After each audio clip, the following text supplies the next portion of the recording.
After a heartbreaking end to a promising season, the Texans' playoff dreams were crushed in brutal fashion by the Kansas City Chiefs. But while our squad heads back to the drawing board, the rest of the NFL kept battling. In this episode, we rewind the tape and recap the full playoff picture. Who rose, who fell, and who claimed the Lombardi. Then it's on to the offseason. New strategies, new schemes, new players and stars, and a shot at redemption. Let's dive in. As we pick things up where we left off, Wild Card Weekend delivered fireworks. The Packers picked up a win on the frozen tundra, and the Broncos took down the Patriots on the road with Brad Van Pelt, while the Panthers narrowly escaped the jaws of defeat with an overtime win against the Giants. However, the real chaos started in the divisional round. The 8-8 Chiefs not only ended our season, but they upset their division rivals, the 11-5 Chargers, on the road to advance. The Eagles ended the Packers' playoff run just as it got started, and the Ravens absolutely dismantled the Broncos. The Seahawks' high-powered offense proved to be too much for the Panthers as they shooed Carolina away and advanced to the conference round. The conference playoffs saw two AFC powerhouses in the Ravens and the Chiefs squaring off, with the Chiefs again stealing a win as underdogs on the road. The Eagles take care of Seattle and punched their ticket to the Super Bowl against the Chiefs, with the 13-3 Eagles cruising to an easy win, 36-21 in the Super Bowl. The season's over, and so begins the grind of the offseason. The first order of business, saying goodbye. We want retirement this year, but in this business, every departure counts. The team will be moving forward without running back Antoine Smith. When it came to re-signings, the team chose to retain only a few players with expiring contracts.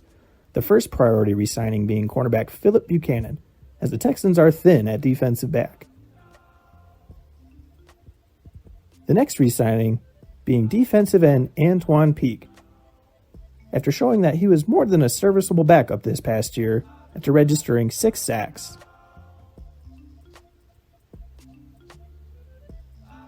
And lastly, the team re-signed tackle Seth Wand.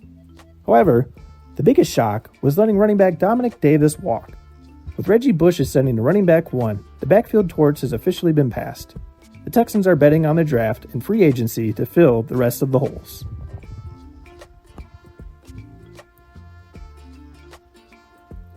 Around the league, free agency shook up the landscape.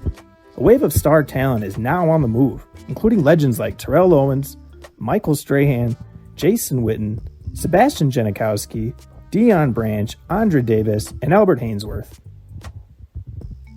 Big names, big contracts, and big implications.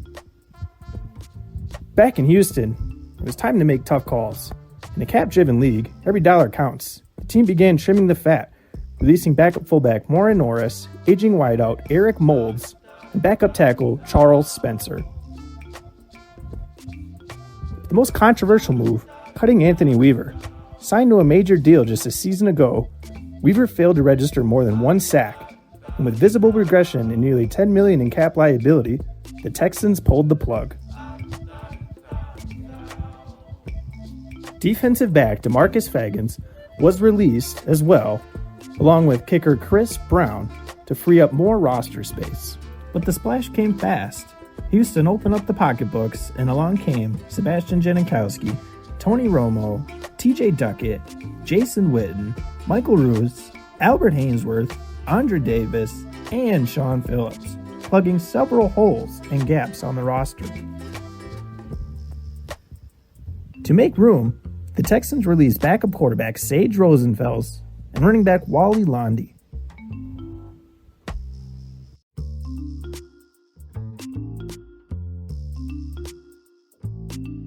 As we approached the 2007 draft, all eyes were on Mel Kiper's big board. The top 5 was stocked with talent, names such as Jamarcus Russell, Adrian Peterson, Marshawn Lynch, Leon Hall, and Amobi Okoye. But nothing that truly aligned with Houston's needs. Trading up wasn't the answer, but there was hope. If safety LaRon Landry slid, he'd be the team's dream pick at 22. Given the glaring need at safety and Landry's top 10 talent, the Texans have their target set. The Texans have also added a few other potential picks at 22 on the board just in case Landry is taken early. One player added to the board was Wisconsin tackle Joe Thomas.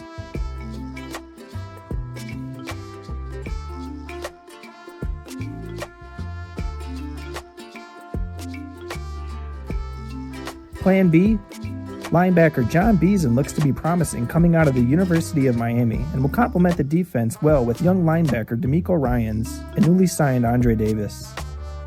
Other than that, Lawrence Timmons is also a promising prospect.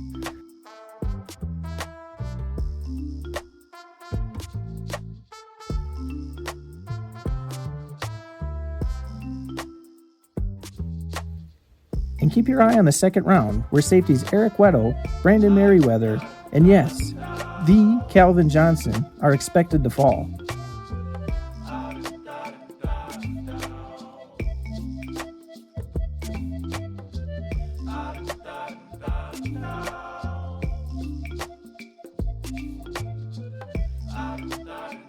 The Texans will give the prospects one last hard look before adding or subtracting anybody from their draft board in anticipation for the draft coming up. The team's draft board is set, and all they can do now is sit back and watch the draft unfold.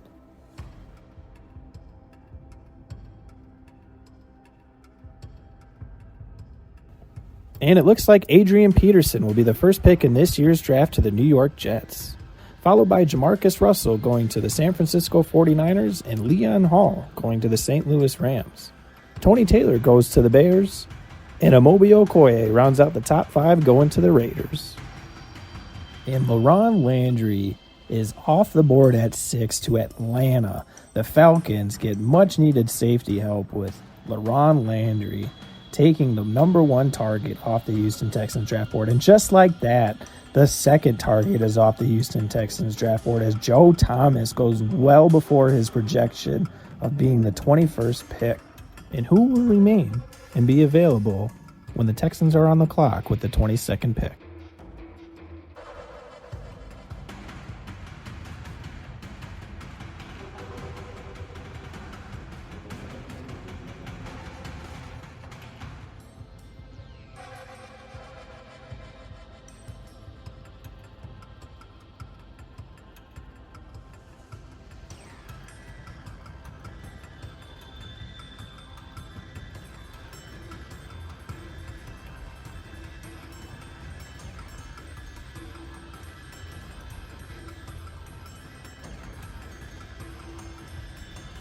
Houston is now on the clock and ready to make their move. They will select linebacker John Beason out of Miami. With the 22nd pick in the 2000 NFL Draft, Houston Texans select John Beason, linebacker, Miami. With their second round pick, they will take center Ryan Khalil out of USC. And they're going to make a trade, giving up their third round pick and running back Vernon Morency for the Jets' third round pick, which is the first pick in the round, to take Calvin Johnson.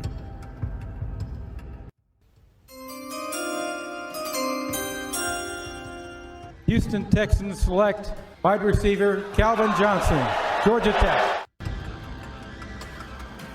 They're going to make another trade, giving up linebacker Marlon Greenwood to get back into the third round. And with that third round selection, they will take defensive end Gaines Adam out of Clemson. Houston Texans select Gaines Adams, defensive end, Clemson. With their fourth round pick, they will take Marshall Yanda. And they're going to trade their backup center and their fifth round pick to move up 4 spots in that fifth round. And with that fifth round pick, they're going to take guard Ben Grubbs.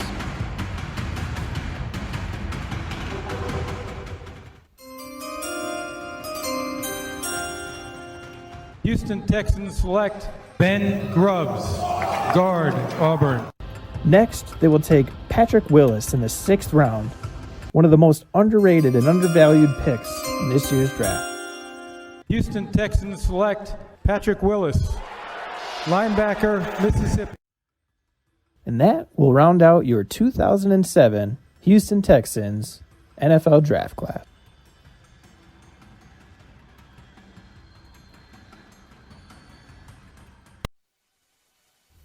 The pads are off, but the pressure is on. Rookie minicamp is where legends earn their first looks, and the Texans' new class did not disappoint. First up, Calvin Johnson. Fluid, explosive, precise. He's already turning heads, and coaches believe it won't be long before he lines up opposite Andre Johnson.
Make no mistake, no rookie is making a bigger impact than Marshall Yanda. From day one, he's been mauling defenders and bulldozing lanes.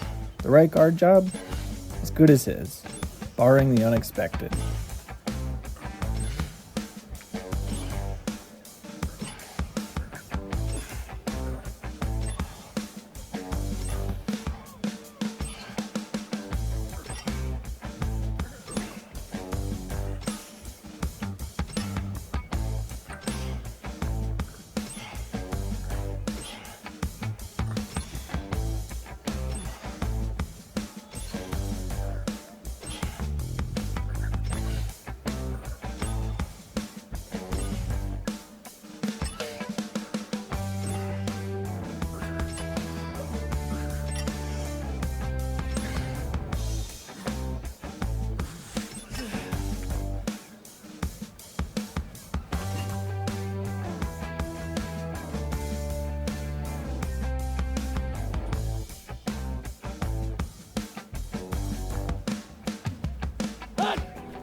Patrick Willis didn't see many reps, but when he did, he made them count. In this new-look 3-4 defense, expect him to carve out a role, one hit at a time.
John Beeson held out early, but when he finally suited up, it was clear the burst, the reads, the instincts, the strength, they're all there. He made an instant impression in just a few short practices.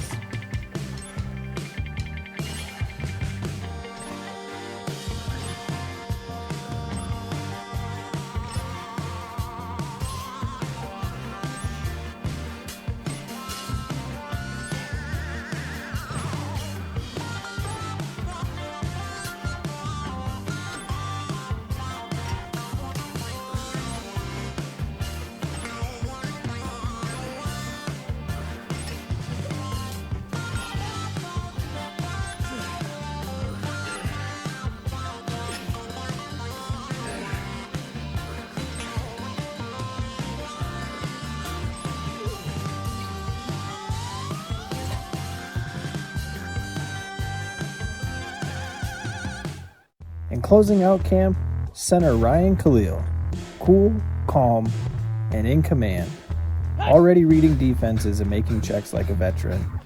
With Flanagan still on the roster, it's Khalil who's taking over the starting job before preseason even begins.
Camp gives you answers, and for the Texans, it also created a few more questions.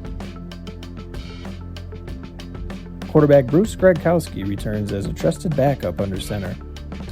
The Texans also added running back Sam Congato for depth, and quietly landed 2 late free agent receivers, Wes Welker in the slot and Joshua Cribbs, who brings dangerous return ability to special teams as well.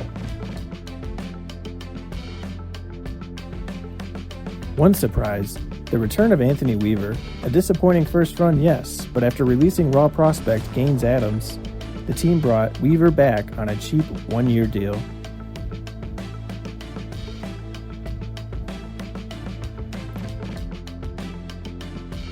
Beason has claimed the starting linebacker job. Tully Bantakane steps in behind him, a steady vet presence. And Patrick Willis still raw, but his work ethic, attention to detail, and flashes in camp have earned him respect and a roster spot. Mike Rumpf was added for more defensive back depth. Pat Watkins was signed for safety depth, and strong safeties Corey Carpenter and Charlie Pepra have been signed as of late.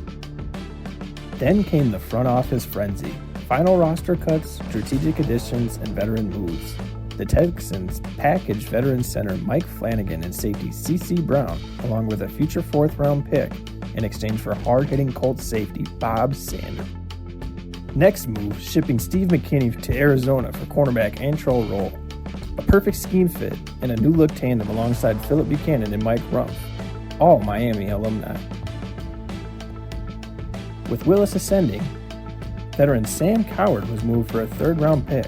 A nod to the youth movement, Zach Weigert's departure brought back more value, a 2nd-round pick in exchange for Weigert and 2 late-rounders. To reinforce the offensive line, Houston added center Ryan Cook, guard Phil Bogle, and veteran tackle Orlando Brown off the street. And to complete the 53-man puzzle, Jarrett Johnson, a grinder on the edge, a tone-setter closer, was signed. The Texans head into preseason with a rebuilt identity, fueled by youth, hardened by experience, and driven by a timeline that's rewriting NFL history, 1 week at a time. Up next, preseason battles, depth chart shakeups, and the countdown to week 1 begins.